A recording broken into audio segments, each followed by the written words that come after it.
लता और विमला पूजा के बारे में बात कर रहे होते हैं। दरअसल लता और विमला को पता चलता है कि उनकी बहू का किसी के साथ चक्कर चल रहा है। विमला देख, मैं चाहती नहीं हूँ कि मेरे घर की बदनामी पूरे मोहल्ले में हो।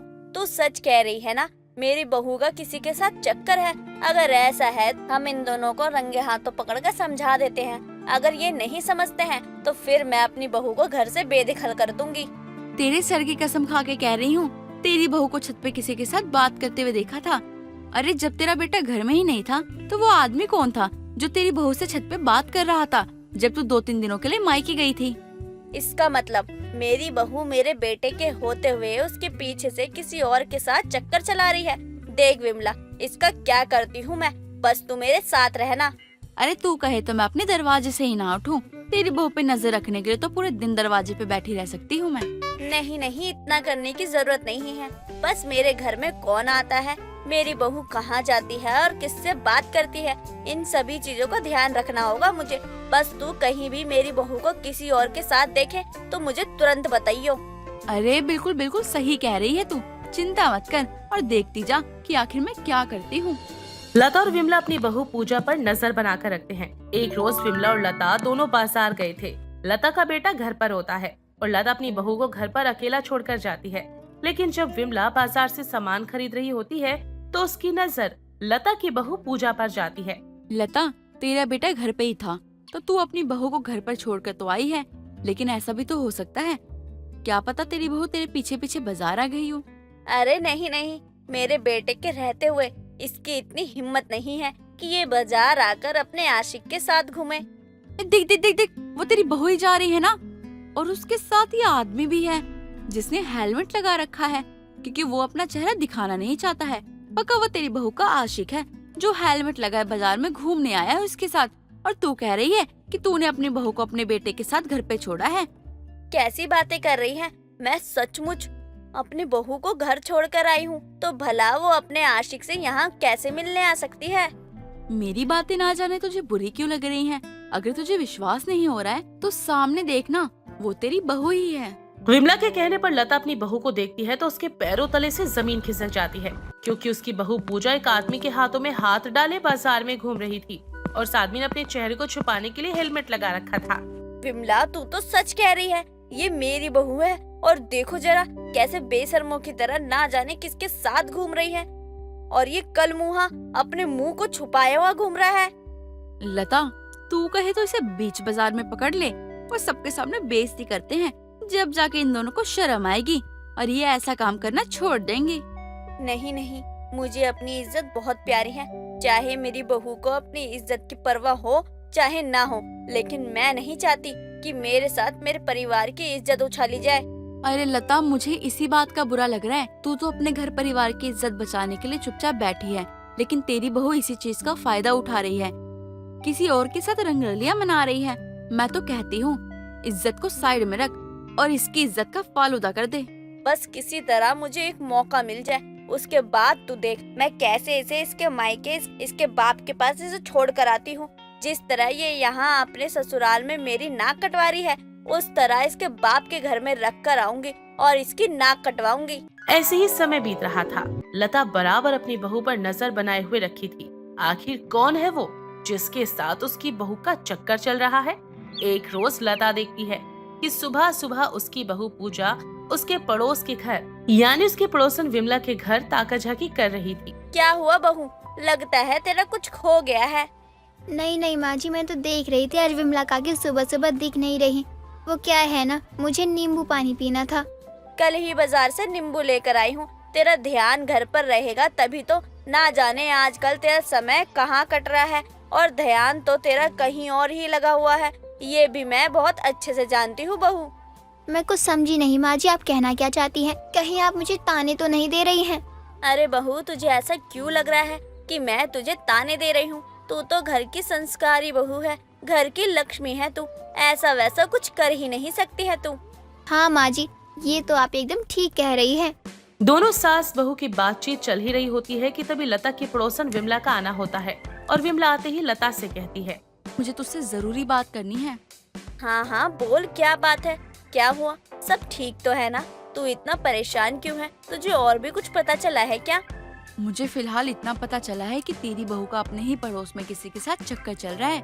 अब वो कौन है ये मुझे नहीं पता, लेकिन आज ही मुझे तेरी बहू बता रही थी कि तेरी बहू देर रात किसी को मोहल्ले में इशारा दे रही थी और इशारे में ये कह रही थी कि छत के रास्ते घर में आ जाओ।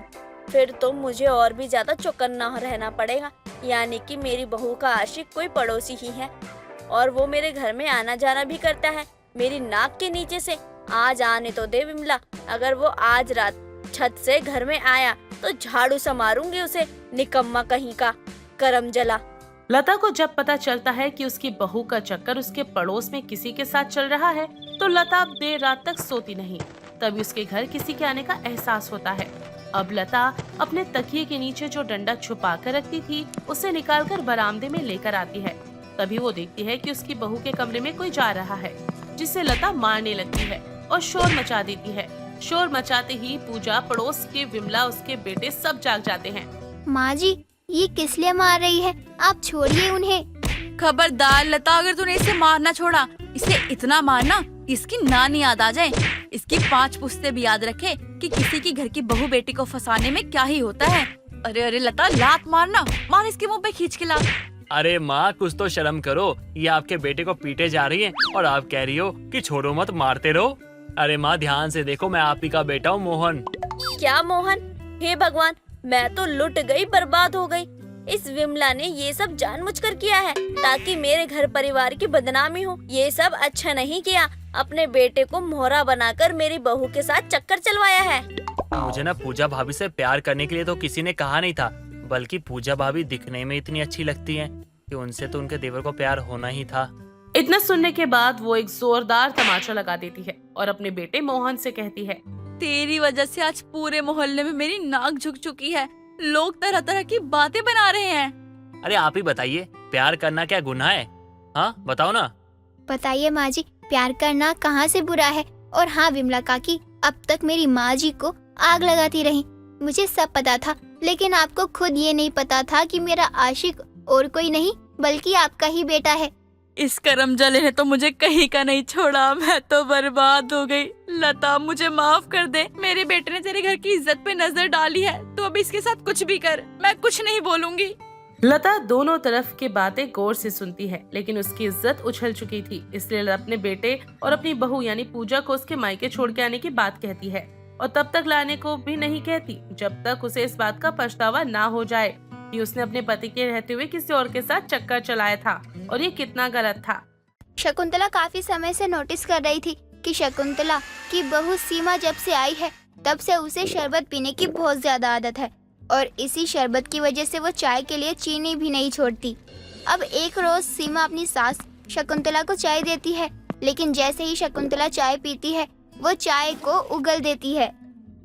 अरे राम राम राम, कैसी चाय बनाई है बहू तूने? इस चाय में तो चीनी ही नहीं है। माँ जी, आज ना मैं सुबह सुबह टीवी देख रही थी, समाचार में बता रहे थे कि डायबिटीज से हर साल लाखों लोगों की मौत होती है, इसलिए मैंने सोचा अब से आपके लिए बिना चीनी की चाय बनाऊंगी और आपको पिलाऊंगी भी। अरे बहू, मुझ पर मेहरबानी कर और इतनी फिक्र ना ही कर तो अच्छा होगा। अब जाकर चाय में चीनी डाल कर ला, मैं फीकी चाय पीना पसंद नहीं करती। अरे माँ जी, डायबिटीज इतनी खतरनाक बीमारी है और घर में चीनी भी नहीं है। घर में चीनी नहीं है? अरे 10 दिन भी नहीं हुए 5 किलो चीनी को, और तू कह रही है कि चीनी नहीं है। माँ जी, आप ये भीषण गर्मी देख रही हैं?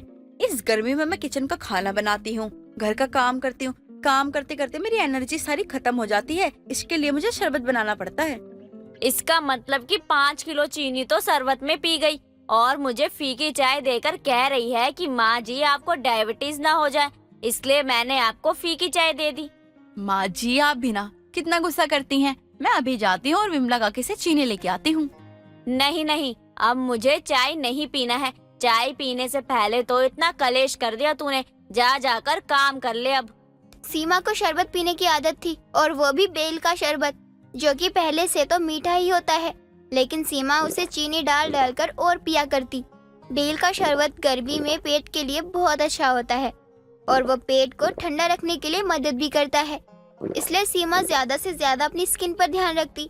एक रोज सुबह के समय सीमा बेल का शरबत बना रही होती है। माँ जी शरबत पियेंगी? मैंने 1 नंबर का शरबत बनाया है। नहीं नहीं, मुझे नहीं पीना शरबत। तुझे ही मुबारक ये उल्लू जुल्लू शरबत। ना जाने तू भी क्या क्या पीती रहती है। माँ जी मेरा चेहरा देख रही हैं आप? कितना ग्लो मार रहा है। ये सब शरबत का कमाल है। हाँ क्यों नहीं, अच्छी बात है। महीने में 10 किलो चीनी तो शरबत में ही पी जाती है और ग्लो का राज इस बेल पर लगा रही है। और ये क्रीम पाउडर कम इस्तेमाल करती है तू। उसकी वजह से तो मेरे बेटे का जेब ढीला करवा चुकी है। बिल्कुल भी नहीं माँ जी, मैं उनसे मेकअप के लिए कोई पैसे नहीं मांगती, बल्कि मेरे मेकअप का सामान तो बहुत पुराना हो चुका है। मैं सोच ही रही थी ढेर सारा मेकअप का सामान खरीद लूं। हाँ हाँ क्यों नहीं। देख बहू, मैं तुझे शरबत, चाय, कॉफी, दूध कुछ भी पीने से मना नहीं कर रही, लेकिन तू जब से आई है तब से मेरे घर में 50 किलो से ज्यादा चीनी का शरबत अकेले ही पी चुकी है। तो अगर ऐसा ही रहा तो मैं चीनी मंगवाना ही बंद कर दूंगी। कोई बात नहीं माँ जी, आपको जो सही लगे। आपको चीनी मंगवानी है तो मंगवा लीजिए, वरना मैं तो शरबत पी ही रही हूँ। हाँ ठीक है, मैंने तय कर लिया है कि आज से घर में चीनी नहीं आएगी। सीमा शरबत में ढेर सारी चीनी पीने लगती है, जिस वजह से शकुंतला घर में चीनी लाना बंद कर देती है। लेकिन सीमा को चीनी से लगाव नहीं था, बल्कि बेल से लगाव था, जिसका वो शरबत बनाकर पी रही थी। अब अगले ही दिन जब शकुंतला सीमा को शरबत बनाते देखती है तो वो अपनी बहू को टोकते हुए कहती है, अरे बहू, मुझे समझ नहीं आ रहा तू चाहती क्या है। अरे तुझे शरबत पीने की लत लग गई है क्या? हर वक्त शरबत पीती रहती है। मैंने तुझे इस शरबत के अलावा किसी भी वक्त खाना खाते हुए नहीं देखा। अरे माँ जी, इसी शरबत में तो मेरा पेट भर जाता है, मुझे तो खाना खाने की जरूरत ही नहीं होती। अरे शरबत पीने से कहीं औरतों का शरीर मजबूत हुआ है, कल को माँ बनेगी तो क्या इसी शरबत पर बच्चों को पेट में पालकर पैदा करेगी? इन सब चीजों का यही समय है माँ जी, आप चिंता मत कीजिए। ये सब तो गर्मी में ही फायदेमंद होती है। अगर ज्यादा ठंड में अगर हम ये सब पियेंगे तो हमें जुकाम हो सकता है। शकुंतला अपनी बहू को हर तरह से समझाकर थक चुकी थी, लेकिन शकुंतला की बहू मानने को तैयार नहीं थी। अब एक रोज शकुंतला के घर विमला का आना होता है। तभी विमला जैसे ही सोफे पर बैठती है, उसकी नाक में बेल के शरबत की खुशबू आती है। काफी दिनों से मुझे बेल के शरबत की खुशबू आ रही थी। ना जाने कौन ही बेल का शरबत बनाता है। तुझे पता भी है बेल के शरबत की कितने फायदे होते हैं? बहुत फायदे हैं काकी, और जिस शरबत से खुशबू आपके नाक में जा रही है ना, वो मैंने ही बनाया था। बहू तुझे चैन नहीं है क्या? तुझे मैंने कितनी बार कहा है ये शरबत पीना छोड़ दे, लेकिन तू तो मानती ही नहीं है। अरे शकुंतला, तू अपनी बहू को शरबत पीने से क्यों रोक रही है? अरे तुझे पता भी है इसे इस शरबत की कितनी आदत हो चुकी है कि ये खाना पीना नहीं खाती है, और मैं तो इससे परेशान हूँ। अरे अब तू ही बता कि ये सही है। कल को अगर ये माँ बनेगी तो 9 महीने अपने पेट में बच्चा कैसे पाल लेगी? अरे शरबत पीना तो ठीक है, लेकिन बहू खाना क्यों छोड़ रखा है तूने? वो क्या है ना विमला काकी, मुझे खाने की इच्छा ही नहीं हो रही है, तो अब मैं क्या ही करूँ? कोई जबरदस्ती थोड़ी ना खा लूंगी। देख, तेरी सास का भी कहना गलत नहीं है। अगर तू खाएगी नहीं तो बीमार पड़ जाएगी। ये तो तेरी सास भी नहीं चाहती, वो तो ये तेरी भलाई के लिए ही कह रही है ना। अरे इसने मेरी बात नहीं मानी तो तेरी बात क्या खाक मानेगी? अपनी सास की बातें सुनकर सीमा वहाँ से चली जाती है, और सीमा के जाने के बाद शकुंतला विमला से कहती है, अरे विमला, इस औरत से तो मैं परेशान हूँ। इसे कितनी बार कहा है कि ये शरबत पीना अच्छा नहीं है, लेकिन इतना ज्यादा कौन पीता है। लेकिन नहीं, ये लड़की है कि मानती ही नहीं है। अरे तो इसका खाना पानी बंद कर। और तू सास है, मुझे तो तुझ पर अफसोस हो रहा है कि तेरी बहू तेरा एक कहना नहीं मानती। इस बात का तो गम मुझे भी है कि मेरी बहू मेरे ही हाथों से निकल चुकी है। देख देख, अभी भी शरबत ही पी रही है। इसे मैं कैसे समझाऊं? ये सब छोड़, शाम में हमें मार्केट जाना है, तो चल रही है क्या? हाँ चल लेंगे, थोड़ी सब्जी लानी है और सामान भी देख लेंगे वहीं पर जाकर। हाँ हाँ ठीक है, शाम को मिलते हैं। विमला के जाने के बाद शकुंतला अब आराम करने जाती है, और देर शाम अब विमला बाजार जाने के लिए शकुंतला को बुलाने आती है। शकुंतला भी विमला के इंतजार में तैयार बैठी थी। तभी जब दोनों निकलने लगते हैं, तभी वो देखते हैं सीमा बेहोश होकर गिर पड़ी है। अरे शकुंतला, क्या हुआ बहू को? बहू उठ भी। अरे कमजोरी से गिर पड़ी होगी। बहू तो ठीक तो है। अब शकुंतला और विमला दोनों ही सीमा को सोफे पर रखते हैं, और कुछ देर बाद डॉक्टर आता है और शकुंतला से कहता है, अरे घबराने की कोई बात नहीं है, बल्कि बात तो खुशी की है। आप दादी बनने वाली हैं। चलिए मुंह मीठा कराइए मेरा। क्या शकुंतला दादी बनने वाली है और बहू पेट से है? शकुंतला क्या बात है? लेकिन इनके अंदर कमजोरी है, आप इनका ज्यादा ध्यान रखिए। और हाँ, इस हालात में तो ज्यादा ही रखना। जी जी डॉक्टर साहब, मैं अपनी बहू का अच्छे से ध्यान रखूंगी। अब इसे शरबत दे, लेकिन बहुत कम, वरना तू अपनी जिद्दी बहू को जानती है। अब तू देख मैं इसे खाना कैसे खिलाती हूँ और ये खाना कैसे नहीं खाती। कुछ देर बाद सीमा उठती है तो वो देखती है शकुंतला और विमला उसके सामने ही बैठे हुए हैं। बहू तू ठीक तो है ना? अब कैसा लग रहा है तुझे? बहू क्या बात है, इतनी जल्दी खुशखबरी दे दी तूने। शकुंतला को देख कितनी खुश है। बहू तूने मुझे दादी बनाकर जो खुशी दी है मैं बता नहीं सकती। क्या मैं माँ बनने वाली हूँ? हाँ हाँ बहू, तू माँ बनने वाली है। ये सुनकर सीमा बहुत खुश होती है। घर में खुशी का माहौल होता है। और तो और शकुंतला तो सीमा को शरबत के साथ अपने हाथों से खाना भी खिला रही थी, ताकि वो शरबत तो पिए लेकिन खाना ना छोड़े। ये सब देखकर सीमा को भी अपने बच्चे की चिंता होती है और वो खाने पीने पर ध्यान तो देती ही है, साथ में वो अपना फेवरेट शरबत पीना भी नहीं छोड़ती। रीमा चाय बनाकर अपनी सास सरिता के पास लेकर जाती है और अपनी सास को देते हुए सरिता से कहती है, माँ जी चाय। ससुर जी कहाँ है? अभी तक उठे नहीं क्या? बहू तू तो अपने ससुर को जानती ही है ना, वो कहाँ ही सुबह सुबह उठते हैं। माँ जी लेकिन ये बहुत ही गलत आदत होती है देर तक सोने की। जल्दी उठना बहुत अच्छी बात होती है। अगर वो उठ जाते तो मैं उनको भी चाय दे देती ना। बहू ये अच्छी बातें कहाँ ही तेरे ससुर को समझ में आती हैं। उन्हें तो बस अपनी मनमानी ही करनी होती है। आज तक तो वो सुधरे नहीं। तुझे क्या लग रहा है अब एक दिन में सुधर जाएंगे? माँ जी वो बात नहीं है। मैं तो बस इतना चाहती हूँ कि अगर हमारे घर में सब लोग ही नियम को मानते हैं, जल्दी उठते हैं, पूजा पाठ करते हैं, तो बस ससुर जी ही ना करे तो ये भी अच्छा कहाँ लगता है। बहू तू तो अभी कुछ महीने से ही देख रही है ना, लेकिन मैं तो तेरे ससुर को शुरू से ही देख रही हूँ। मैंने भी बहुत कोशिश की कि तेरे ससुर को अच्छे से समझाऊं, लेकिन वो नहीं सुधरने वाले। वही तो माँ जी।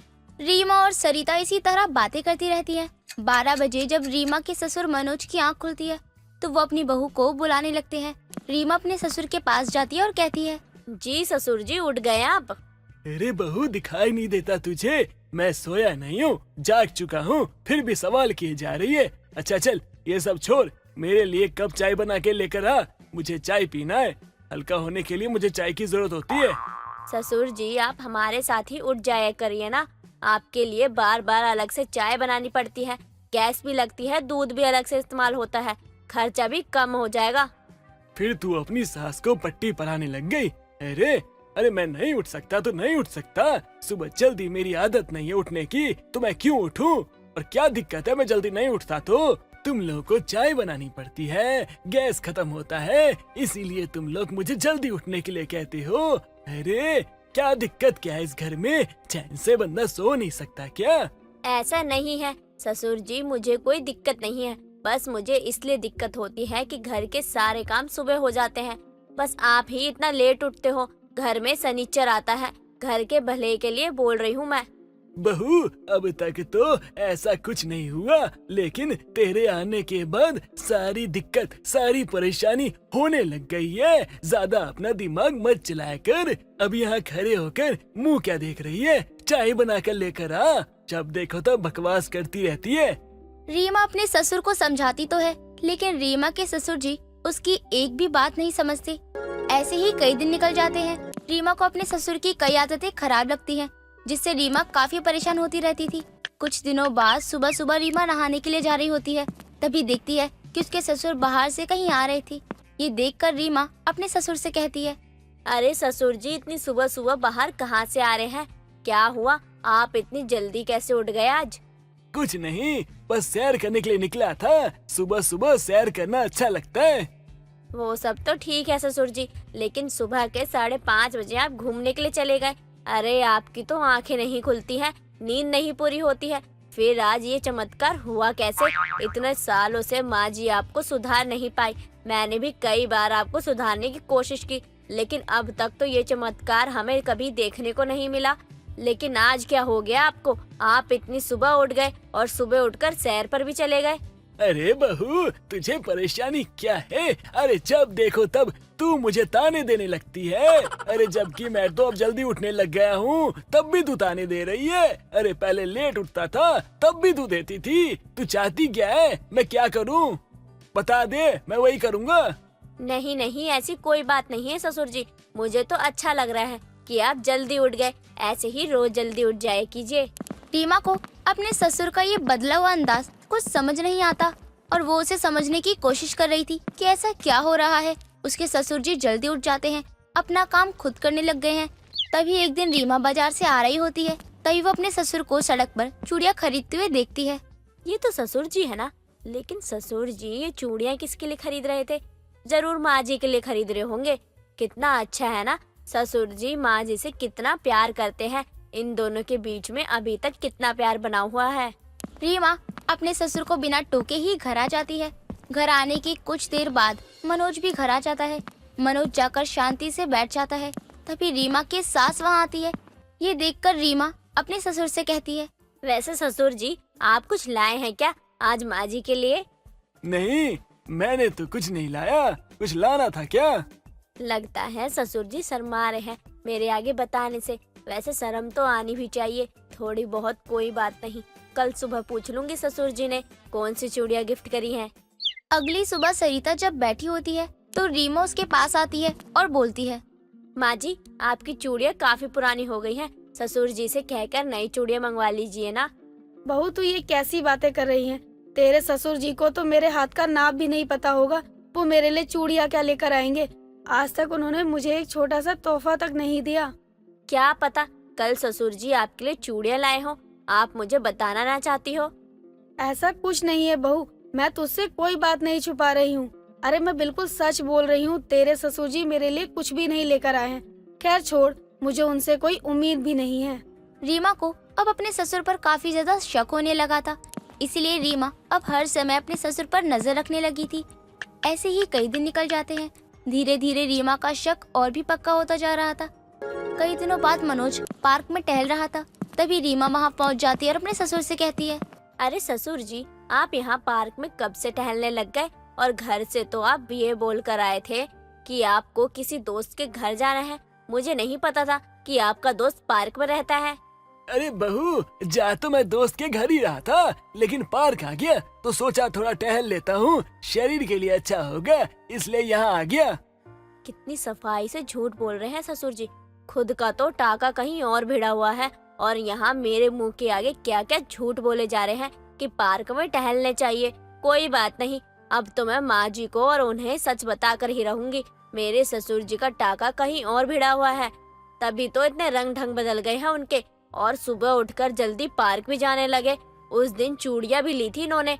बहुत हो गया, आज मैं सबको सच सच बता के रहूंगी।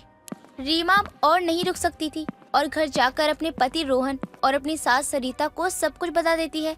घर में सब लोग बहुत गुस्से में थे और मनोज के आने का इंतजार कर रहे थे। कुछ देर बाद मनोज जब घर आता है तो सरिता अपने पति से कहती है, आपको शर्म नहीं आई इस उम्र में अपना टाका भिड़ाते हुए? अरे घर में जवान लड़का है, बहू है, उन्हें पता चलेगा तो कैसा लगेगा? ये सब भी नहीं सोचा आपने? क्या ये सब तुम्हें किसने बताया? अरे थोड़ा सोच समझ के तो बोला करो। यहाँ बच्चे खड़े हैं, कुछ भी बोले जा रही हो। ऐसा तुम्हें क्यों लगता है? ससुर जी मुझे अच्छे से पता है, ये जो आपके ये रंग ढंग बदले हैं ना, वह इसलिए क्योंकि आपका कहीं टाका भिड़ा हुआ है। सुबह जल्दी उठ जाते हो आप, अब अच्छे से बन ठन के भी रहते हो। उस दिन मैंने बाजार में आपको चूड़ियाँ लेते हुए देखा था, जो कि आपने माँ जी को भी नहीं दिए और पार्क भी जाने लगे। ये सब किस लिए? आपका कहीं टाका भिड़ा है क्या? अरे बहू, ऐसा कुछ भी नहीं है। मैं सुबह इसलिए जल्दी उठता हूँ क्योंकि आजकल मुझे नींद नहीं आती। और चूड़ियाँ लाया था तो तेरी सास के लाया था, जब हमारी एनिवर्सरी आती उसमें देता। सोचा था छुपा के रखूंगा, लेकिन तूने सारी सरप्राइज की ऐसी की तैसी कर दी। और रही बात पार्क जाने की, वहाँ तो मैं इसलिए जाता था क्योंकि आजकल पेट खराब रहता है, तो थोड़ा टहल लूंगा तो सोचा सही होगा। सच सबके सामने आ जाता है, जिसके बाद रीमा को खुद पर काफी शर्म आती है और वो चुपचाप वहाँ से चली जाती है। अब इस बात को लेकर हमेशा ही मजाक बनता है और ये बात धीरे धीरे सब भूल जाते हैं। हेमा अपनी पड़ोसन विमला के साथ मोहल्ले में खड़ी होकर बात कर रही होती है।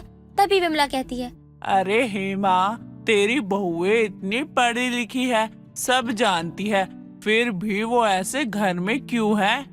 मैंने तो अपनी बहुओं से कह रखा है कि उन्हें जो भी करना है वो कर सकती हैं। यहाँ तक कि तो मैं ये भी चाहती हूँ कि मेरी बहुएं बाहर जाएं, कुछ काम करें, लेकिन पता नहीं उन्हें घर पर कौन सा खजाना मिलता है। फिर तो तुम लोगों के लिए काफी परेशानी होती होगी ना। घर में 5-5 बहुएं हैं और पांचों के अपने अपने अलग अलग शौक भी होंगे। ऐसे में घर का खर्चा चलाना मुश्किल तो होता ही होगा ना। अब ये उनके पति ही जाने। मैंने तो अपने घर की जिम्मेदारी अपनी बहुओं के कंधों पर ही सौंप दी है। उन्हें जो ठीक लग रहा है, जैसा ठीक लग रहा है वो वैसे करे। अरे जब घर उनका है तो जिम्मेदारियां भी उनकी ही हुई ना। अब हर चीज में उन्हें ही सब देखकर संभल कर चलना होगा ना। ये भी ठीक ही है। अब तूने अपने 5 बेटों की शादी करवा दी, उनका घर बसा दिया, अब तो तेरी सारी जिम्मेदारी पूरी हो गई है। विमला और हेमा ऐसे ही बात कर रहे होते हैं। वहीं दूसरी तरफ हेमा की सबसे छोटी बहू लतिका, जो कि एक फोटोग्राफर थी, लतिका फोन चला रही होती है कि तभी उसे मैसेज आता है। लतिका मैसेज पढ़कर काफी खुश हो जाती है। थैंक यू भगवान जी, मैं इतने टाइम से इस कदम का वेट कर रही थी। अब मुझे इतना बड़ा काम करने का मौका मिला है, मैं इस मौके को अपने हाथ से जाने नहीं दे सकती हूँ। लतिका काफी ज्यादा खुश थी और अपने कमरे में ही गाने बजाकर डांस करने लगती है। गाने की आवाज सुनकर लतिका की चारों जेठानी जूही, महक, खुशी, मुस्कान लतिका के कमरे में आ जाते हैं। लतिका को ऐसे उछलते हुए देखकर और डांस करते हुए देखकर जूही कहती है, अरे लतिका, क्या हो गया? तुम इतनी ज्यादा खुश क्यों हो और इतना डांस क्यों कर रही हो? दीदी आज तो सच में मैं बहुत ज्यादा खुश हूँ।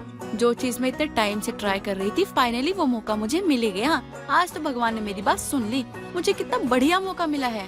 कैसा मौका? लतिका, तुम क्या बात कर रही हो? हमें तुम्हारी कोई बात समझ नहीं आ रही है। तुम जो भी कहना चाहती हो वो हमें साफ साफ बताओ ना। क्या बात है, हुआ क्या है? आप सबको तो पता है मैं एक फोटोग्राफर हूँ और मैं शादी से पहले भी यही किया करती थी, लेकिन मैंने अपना काम इसलिए छोड़ दिया क्योंकि मैं जो चाहती थी वो मैं कर नहीं पाई। आज मुझे बड़ी कंपनी से मैसेज आया है, उन्होंने अपनी कंपनी के लिए मुझे फोटोग्राफी का मौका दिया है। ये तो वाकई बहुत खुशी की बात है और तुम्हारे लिए काफी अच्छा मौका भी है। लेकिन इन सब में टेंशन की बात ये भी है कि उन्होंने सब कुछ मुझे बता दिया है। उन्हें कैसा फोटो शूट चाहिए, कैसी मॉडल चाहिए, और उन्होंने ये भी कहा है कि पहले उन्हें डेमो चाहिए, उसके बाद ही वो बात पक्की करेंगे। इसलिए मैं थोड़ी घबराहट में हूँ। अरे जब सब कुछ अच्छा हो रहा है तो घबराहट किस बात की? तुम इतना अच्छा काम करती हो, हमने तुम्हारा काम देखा है, हमें पूरा विश्वास है कि तुम सब कुछ अच्छे से कर लोगी, तो तुम टेंशन क्यों ले रही हो? दीदी बात बस इतनी नहीं है, फोटोशूट कैसे होगा मैं तो ये सोच रही हूँ। मेरे पास तो पैसे ही नहीं है। इन सब कामों में पहले पैसे लगते हैं, पहले वो लोग पेमेंट मांगते हैं, उसके बाद ही काम होता है। कोई बात नहीं लतिका, तुम इतना परेशान मत हो, सब कुछ हो जाएगा। और हाँ, अभी ये सब कुछ माँ जी को मत बताना। पांचों बहुओं में काफी ज्यादा प्यार था और पांचों ही हमेशा एक दूसरे को समझाती हैं, एक दूसरे का साथ भी देती रहती थी। ऐसे ही कई दिन निकल जाते हैं। कुछ दिनों बाद मुस्कान ने काफी अच्छी साड़ी पहनी थी और वो काफी सुंदर भी दिखाई दे रही थी। मुस्कान को देखकर लतिका कहती है, दीदी आप कितनी सुंदर लग रही हो, मैं भी कितनी पागल हूँ। मैं बाहर से मॉडल हायर करने की सोच रही थी, जबकि मेरे पास 4 जेठानियां हैं मेरी। आप लोग ही मेरा काम कर सकती हैं। लतिका सब कुछ अपनी बाकी की जेठानियों को ये सब बताती है। जूही काफी घबरा जाती है। ये तुम क्या बोल रही हो लतिका? हम और फोटोशूट कैसे करा सकते हैं? अरे क्यों नहीं कर सकते, आप लोग इतने अच्छे दिखते हैं, कोई और थोड़ी कर रहा है आपका फोटोशूट, मैं ही तो करूँगी ना। तो क्या हुआ अगर तुम फोटोशूट कर रही हो तो? अरे हम नहीं करवा सकते फोटोशूट, मुझे तो सोचकर ही शर्म आती है। कहीं अगर माँ जी को पता चल गया तो? नहीं बाबा नहीं। और नहीं तो क्या लतिका, हम बहुत खुश हैं कि तुम जो चाहती थी तुम्हें वो मिल गया, और हमें भी तुम्हारे लिए बुरा लग रहा है कि तुम बस पैसों की वजह से अपना काम शुरू नहीं कर पा रही हो। लेकिन तुम्हें भी समझना होगा कि हम इस घर की बहुएं हैं और हम ऐसा कोई कदम नहीं उठा सकते जिससे माँ जी या किसी को भी परेशानी हो। अरे माँ जी को पता नहीं चलेगा, मैं फोटोशूट करूंगी और बात खत्म। माँ जी को पता कैसे चलेगा? आप ये भी तो सोचो ना। आप सब प्लीज मेरे लिए इतना तो कर ही दो ना। लतिका, तुम समझ क्यों नहीं रही हो? ये मुश्किल भी नहीं बल्कि नामुमकिन काम है। ऐसे कैसे? तुम खुद तो अपना शूट नहीं करवाओगी और हमें बोल रही हो हम क्यों करें? तुम खुद भी तो करो ना। कुएं में अकेले क्यों ढकेल रही हो? अच्छा चलो ठीक है, मैं अपना फोटो शूट करवाऊंगी तो आप लोग करवाओगे ना? क्या तुम अपना फोटोशूट करवाने को तैयार हो? तुम्हें कोई परेशानी नहीं होगी? दीदी ये ना ट्रेडिशनल कपड़ों का फोटो शूट है और सबसे अच्छी बात ये है कि मैं ही करूंगी। प्लीज आप लोग इतना तो कर ही सकती हैं ना। मैं खुद पहले करवाऊंगी अपना फोटो शूट, उसके बाद ही आप लोग करवाना। लतिका की जिद के आगे सब लोग मान जाते हैं और अब पांचों बहुएं घर से झूठ बोलकर अपना फोटो शूट करवाती हैं। फोटो शूट काफी अच्छा होता है जिसमें वो पांचों ही काफी सुंदर लगती हैं। कंपनी को भी उनका फोटो शूट काफी पसंद आता है, जिसके बाद वो सिलेक्ट हो जाती हैं। लतिका अपनी चारों जेठानियों को ये खुशखबरी देते हुए कहती है, हम पांचों की मेहनत सफल हुई। उन लोगों ने मेरा फोटो शूट काफी पसंद किया है और उन्होंने सिलेक्ट भी कर लिया है। सच में अगर आप लोग नहीं होती तो पता नहीं ये सब कैसे होता। अरे हम सबको ये फोटोशूट कराने के लिए हिम्मत भी तो तुमने ही दी थी ना, और मुझे भी अच्छा लगा फोटोशूट करवाकर। लेकिन कंपनी की एक शर्त है, उनका कहना है कि उन्हें एज अ मॉडल हम पांचों ही चाहिए। नहीं लतिका, अब तो ये ज्यादा हो रहा है। देखो हमने पहले ही तुम्हारे लिए इतना कुछ किया है, अब तुम हमारी मजबूरी का फायदा मत उठाओ। हमसे और कुछ उम्मीद मत करो। नहीं नहीं, मुझे तो बहुत अच्छा लगा अपना फोटोशूट करवाकर और मुझे कोई परेशानी नहीं है अगर आगे भी ऐसे ही फोटोशूट होंगे तो। और तुमने ये सोचा है क्या कि अगर बात माँ जी को पता चल गई तो वो अपनी बहुओं पर कितना विश्वास करती है, उनका तो हमसे विश्वास ही टूट जाएगा ना। ऐसा कुछ नहीं होगा। माँ जी को अभी तक तो पता नहीं चला था, ना ही कोई शक हुआ है, तो आगे भी हम नहीं पता चलने देंगे। और अगर पता भी चल गया तो कौन सा हम कोई गलत काम कर रहे हैं। महक ठीक कह रही है। वैसे एक काम करते हैं, हम अपना काम जारी रखते हैं, बाकी जो कुछ भी होगा देखा जाएगा। पांचों बहुएं अपना फोटो शूट करवाती रहती हैं। ऐसे ही कई दिन निकल जाते हैं। कुछ दिनों बाद जूही का पति विक्रम घर आता है और पांचों बहुओं के फोटो शूट की तस्वीर हेमा को दिखा देता है, जिसके बाद हेमा अपनी पांचों बहुओं को बुलाती है। तुम पांचों ने अब तक इतनी बड़ी बात छुपाई। तुम अपना फोटो शूट करवा रही थी और ये मुझे बताना भी जरूरी नहीं समझा तुमने। बताओगे अब ये क्या चल रहा है? माँ, आप इतने प्यार से क्यों पूछ रही हो इनसे? अरे इन्होंने इतना बड़ा कांड कर दिया है। इन पांचों ने हम सबकी नाक कटवा दी है। आप तो इनको अच्छे से सबक सिखाओ। चुप कर तू। क्या सबक सिखाना है? अरे अब जाकर बहू कुछ अपने लिए कर रही है और तू इन्हें सबक सिखाना चाहता है। देख नहीं रहा मेरी पांचों बहुओं का फोटोशूट कितना अच्छा हुआ है। अपनी सास का सपोर्ट देखकर पांचों बहुओं को अपनी गलती का एहसास होता है, जिसके बाद वो पांचों सब कुछ बता देती हैं और फिर वापस से फोटो शूट का काम भी करती हैं।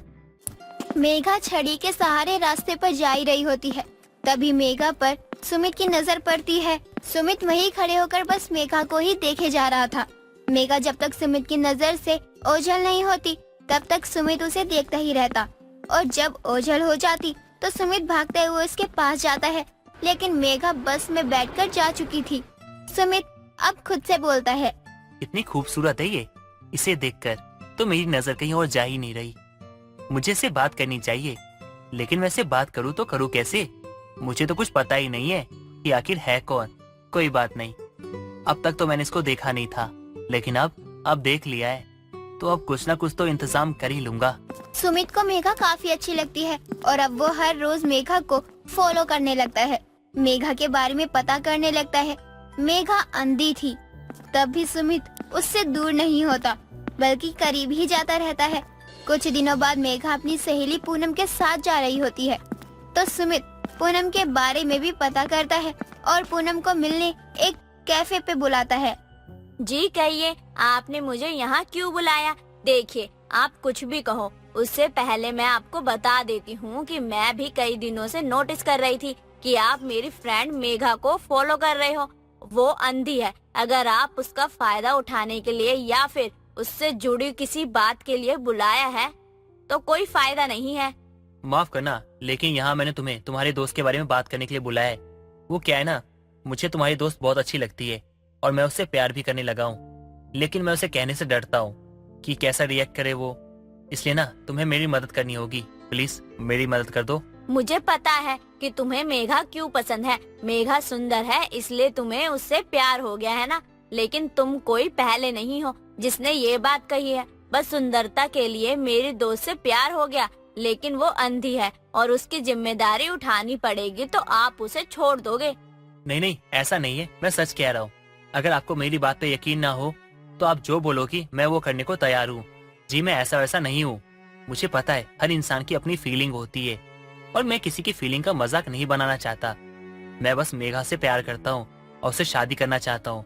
अब तक कई लड़कों ने मेघा की खूबसूरती से प्यार किया है, लेकिन तुम पहले मिले जिसने ये कहा कि मैं मेघा से शादी करना चाहता हूँ। मैं तुम्हारा साथ देने के लिए तैयार हूँ, लेकिन मेघा इतनी जल्दी मानने वाली नहीं है। मेघा को आसानी से किसी पर भरोसा नहीं होता है। कोशिश तो कर ही सकते हैं ना हम। सुमित की बात सुनकर पूनम भी उसका साथ देने लगती है। कुछ दिनों बाद पूनम मेघा को लेकर पार्क में जाती है। आज मौसम कितना अच्छा है ना। अच्छा हुआ मैं तुझे पार्क लेकर आ गई, वरना तू तो घर पर ही पड़ी रहती। चल वहाँ चलकर बैठते हैं बेंच पर। पूनम मेघा को लेकर उस बेंच पर जाती है जहाँ सुमित पहले से ही बैठा था। पूनम तभी मेघा से कहती है, अच्छा मेघा, एक बात तो बता, तू इतनी सुंदर है, हर लड़का तुझसे बात करना चाहता है, फिर तू किसी से भी बात क्यों नहीं करती है? अरे अब तो शादी कर ले। नहीं पूनम, मुझे नहीं पता कि मैं कैसी दिखती हूँ, लेकिन इतना जरूर पता है कि मेरे अंधे होने पे मेरी कोई मदद नहीं करता है और बस मेरे खूबसूरत होने पर लोग मुझसे प्यार करते हैं। क्या पता कोई लड़का ऐसा भी हो सकता है ना जो सच में तुझसे प्यार करता हो सकता है, लेकिन मुझे किसी पे भरोसा नहीं है। मैं खुद अंधी हूँ और मैं चाहती हूँ कि मेरा पति भी मेरा जैसा ही हो, ताकि हम दोनों एक दूसरे का सहारा बन सके, एक दूसरे की कमजोरी को पकड़ के आगे बढ़ सके। सुमित को मेघा की बातों से ये साफ पता चल ही गया था कि मेघा को अपने जैसे की ही तलाश है। अब कई दिन निकल जाते हैं। कुछ दिनों बाद मेघा की शादी हो जाती है और मेघा की शादी सुमित से ही होती है। सुमित मेघा से शादी करके अपने घर आता है। मेघा, अब ये घर ना तुम्हारा भी है और तुम इस घर की लक्ष्मी हो। सुमित, जब से तुम मेरी जिंदगी में आए हो तब से मुझे अपनी जिंदगी और भी ज्यादा खूबसूरत लगने लगी है। मुझे नहीं पता था कि तुम मुझसे इतना प्यार करते हो, लेकिन तुम्हारे आने के बाद तो मेरी जिंदगी और खूबसूरत हो गई है। भगवान जी मुझे माफ करना, लेकिन मैं मेघा से बहुत प्यार करता हूँ और इसको खोना नहीं चाहता था, इसलिए मैंने इसे झूठ कह दिया कि मैं अंधा हूँ। अगर मैं झूठ नहीं कहता ना तो शायद कभी मेघा मुझसे प्यार ही नहीं करती, लेकिन सच बता दिया तो आप तो जानते हो ना कि ये मुझे छोड़ देगी और मैं इसे बहुत प्यार करता हूँ। इसको तकलीफ नहीं देना चाहता, इसे दूर नहीं होना चाहता। भगवान जी, मैं आपसे वादा करता हूँ मैं इसे जिंदगी में कभी कोई तकलीफ नहीं आने दूंगा। बस आप इसका और मेरे साथ बनाए रखना। मेघा अब तक सुमित के झूठ से बिल्कुल अनजान थी। मेघा अपने नए घर में जैसे तैसे एडजस्ट कर रही थी, सब कुछ समझ रही थी। कुछ दिनों बाद मेघा अपने कमरे में जा रही होती है। मेघा को नहीं पता था कि जमीन पर कांच गिरा हुआ है। तभी वहाँ सुमित आता है और मेघा को पीछे करता है। मेघा संभल कर, यहाँ कांच है, अभी तुम्हारे पाँव में लग जाता तो। मुझे कांच कैसे लगता? तुम जो आ गए थे मुझे संभालने के लिए, तुम्हारे होते हुए मुझे कुछ हो सकता है क्या? हमेशा तुम मुझे संभालते हो, मेरा इतना ख्याल रखते हो। अरे तुम भी कैसी बातें कर रही हो? तुम्हारा ध्यान मैं नहीं रखूंगा तो कौन रखेगा? वैसे सुमित, यहाँ कांच गिरा था, तुम्हें कैसे पता चला? और तुम्हें ये कैसे पता चला कि मैं यहाँ से जा रही हूँ? मुझे तो लगा कि तुम हमारे कमरे में हो, तो ये सब कैसे हुआ? मेघा, वो सुमित, तुम इतना घबरा क्यों रहे हो? अरे मैंने तुमसे कुछ पूछा है, तुम मेरे सवाल का जवाब क्यों नहीं दे रहे हो? तुम भी तो अंधे ही हो ना, तो तुम्हें कैसे पता चला कि जमीन पे कांच गिरी हुई है? हाँ बनाता हूँ, मतलब बताता हूँ। हाँ, वो दरअसल पता है क्या हुआ था? वो मैं पानी पीने आया था और मुझसे गिलास गिर गया था और टूट गया था और मैं साफ करना भूल गया था। अभी अचानक से मुझे याद आया तो मैं साफ करने आया, तभी तुम्हारी पायल की आवाज सुनी तो मुझे लगा कि तुम आ रही हो, कहीं तुम्हें कांच लग ना जाए, इसके लिए मैंने तुम्हें बचा लिया। मैं भी ना खामखा शक करती हूँ तुम पे। मेघा को सुमित की ऐसी कई हरकतों से शक होता है, लेकिन वो कुछ नहीं कह रही थी। ऐसे ही एक दिन सुमित अपने फोन में वीडियो देखकर बहुत हंस रहा होता है। तभी वहाँ मेघा आती है। अरे सुमित, तुम इतना क्यों हंस रहे हो? ऐसा क्या सुन लिया? तुम्हारी हंसने की आवाज तो बाहर तक आ रही है, मुझे भी बताओ। अरे ये वीडियो ना देखने के बाद मेरी हंसी रुक ही नहीं रही है। इसमें जो व्हाइट कुत्ता है ना वो बहुत फनी है। सुमित, मुझे ऐसा क्यों लगता है कि तुम देख सकते हो पर अंधे होने का नाटक कर रहे हो? तुमने ये वीडियो देखी लेकिन तुम तो अंधे हो ना। नहीं नहीं, ऐसा कुछ नहीं है। वो तो मैं शुरू से ही ऐसा हूँ। वो मैं कभी कभी वीडियो देखता हूँ ना, तो मैं इमेजिन कर लेता हूँ, क्योंकि कभी कभार अपने आप को अंधा ना समझना भी अच्छा लगता है मुझे। तो मैं इमेजिन करके ना समझ लेता हूँ कि वीडियो में क्या है, कैसे है, क्या हो रहा है, और समझने के बाद मुझे वो देख के हंसी आ जाती है। तुम समझ रही हो ना कि मैं क्या कह रहा हूँ। मैं भी तुम्हारी तरह अंधा ही हूँ। तुम मेरी बात का यकीन करो। सुमित की बातों को मेघा सुन तो लेती है लेकिन विश्वास नहीं कर पाती। कुछ दिनों बाद सुमित घर पर नहीं होता तो उसकी माँ जानकी गांव से आती है। जानकी सब कुछ बता देती है, जिसके बाद मेघा को काफी ज्यादा बुरा लगता है। इसका मतलब अब तक जो मेरा शक था वो सही है। सुमित अंधे नहीं है, लेकिन वो अंधे बनने का नाटक कर रहे हैं और उन्होंने मुझसे ये चीज छुपाई। मेघा को काफी बुरा लगता है और अब वो सुमित के घर आने का इंतजार कर रही थी। सुमित घर आता है तो अपनी माँ को देखकर खुश होता है। अरे माँ, आप यहाँ कैसी हैं आप? मैंने तो बताया ही नहीं कि माँ यहाँ आई है, और ना ही माँ ने कुछ बोला, तो तुम्हें कैसे पता चला कि माँ यहाँ आई है? इसका मतलब तुम देख सकते हो। मेघा, वो बात ये कि मेघा वो। अब तो सच बोलो, मुझे माँ जी ने सब कुछ बता दिया है। तुम कोई अंधे नहीं हो, तुम देख सकते हो। मेघा, मुझे पता है कि तुम्हें मेरी आज तक की सारी बातों का बुरा लगा होगा, लेकिन मैं सच में तुमसे बहुत प्यार करता हूँ। मैंने झूठ कहा, वो भी इसलिए ताकि मैं तुम्हें अपने पास रख सकूं, क्योंकि मैं तुमसे बहुत प्यार करता हूँ। मैं तुमसे दूर नहीं होना चाहता था, इसलिए मैंने ये झूठ कहा कि मैं अंधा हूँ। मुझे बुरा तो लग रहा है, लेकिन मुझे इस बात की खुशी है कि तुम मुझसे इतना प्यार करते हो। तुम मेरे लिए अंधे बनने का नाटक करने लगे। मेघा अब सुमित को माफ कर देती है और अब उसके साथ खुशी खुशी रहने लगती है।